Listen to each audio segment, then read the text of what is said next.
politically Muizzu is facing the music. I'm now joined by Jihan Mahmood. She's a Maldivian MP belonging to the opposition Maldivian Democratic Party, and Vivek Kajju is former secretary in the MEA. Jihan Mahmood, the question that's being asked by Muizzu supporters, his political friends and allies is, why are you bringing this impeachment motion with barely a month and a half left for parliamentary elections? Are you trying to score a political point, or has it got to do with the recent anti-India rhetoric that him and his party members have been indulging in?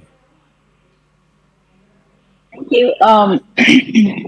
From the events of yesterday and the day before, it is very clear that the current government, highly charged by the powers they have with the military and the law enforcement, have undermined the parliament and therefore undermined the constitutional principle of separation of powers.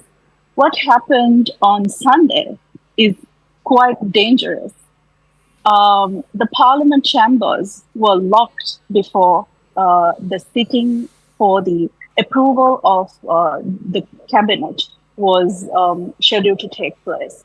And the voting system was damaged by the pro-government MPs.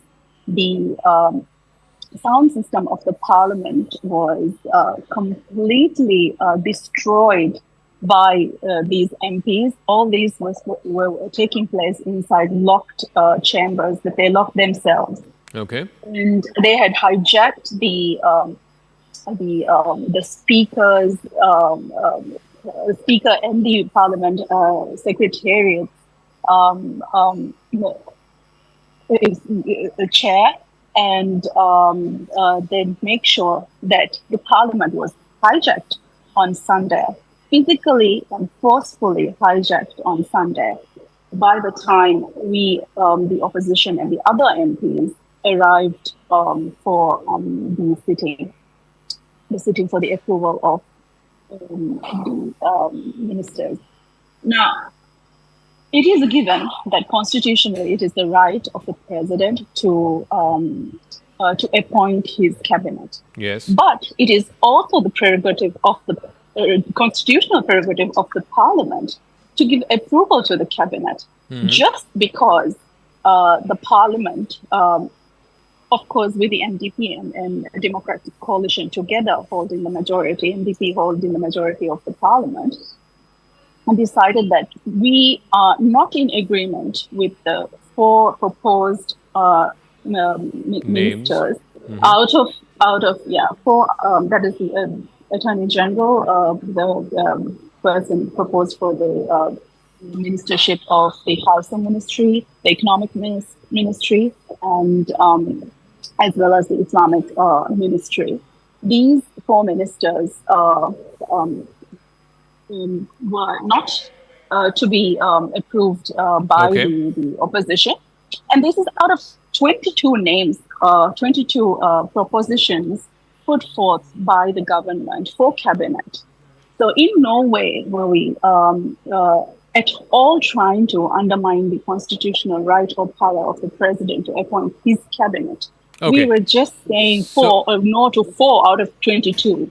Let me ask. Let me ask Vivek Kajju, what may this mean for India? Now, a lot of this is domestic politics within the Maldives.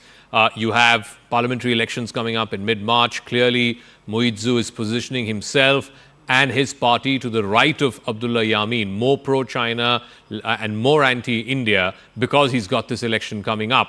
How does India see this, and how does India play this? Because India also has to protect its own interests, but at the same time, this is internal Maldivian politics, so you can't be seen as interfering in it either. I think, Jaka, you are absolutely right.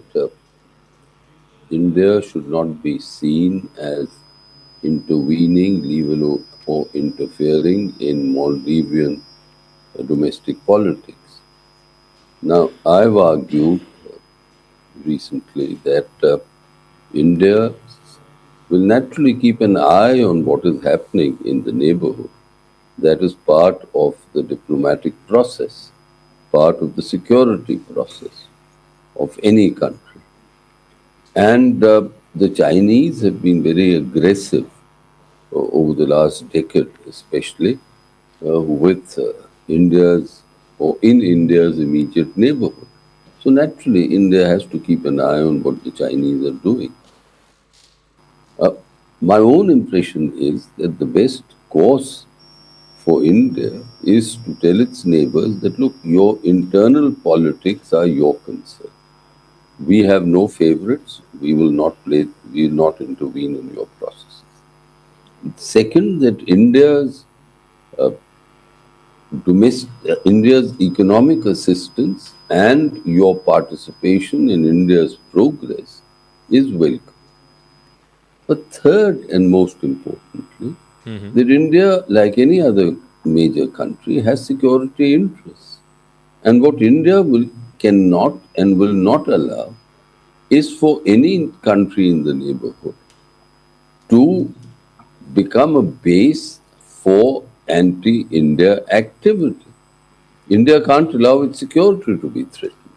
We've had the example of Pakistan to the west of India, where this process has been going on for decades now. We can't actually allow this process to take place in the to the south of India or to the east of India, etc. So you can do, these countries can do what they like internally. They can have their independent foreign policy, but they've got to be mindful of India's concerns in the security aspect. And that is what any major country anywhere in the world expects of its neighbors.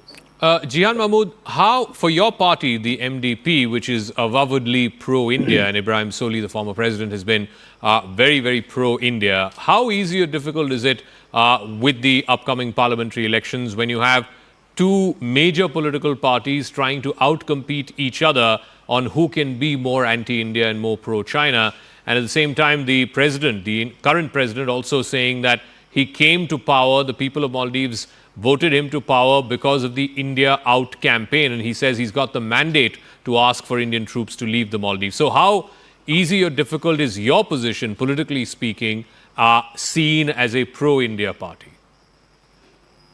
Well, to be very honest, us MPs, we interact with the people, with the public on a daily basis. Our elections and the votes we get, and how easy or difficult it is for us to maintain our positions as political parties in the country depend upon people's sentiments. And largely, Maldivians are aware and Maldivians are concerned about the fact that we might be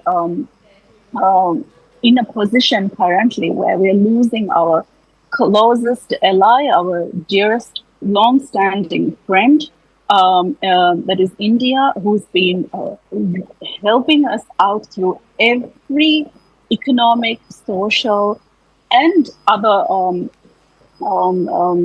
avenues of running and maintaining decorum, and as well as a basic survival of this country.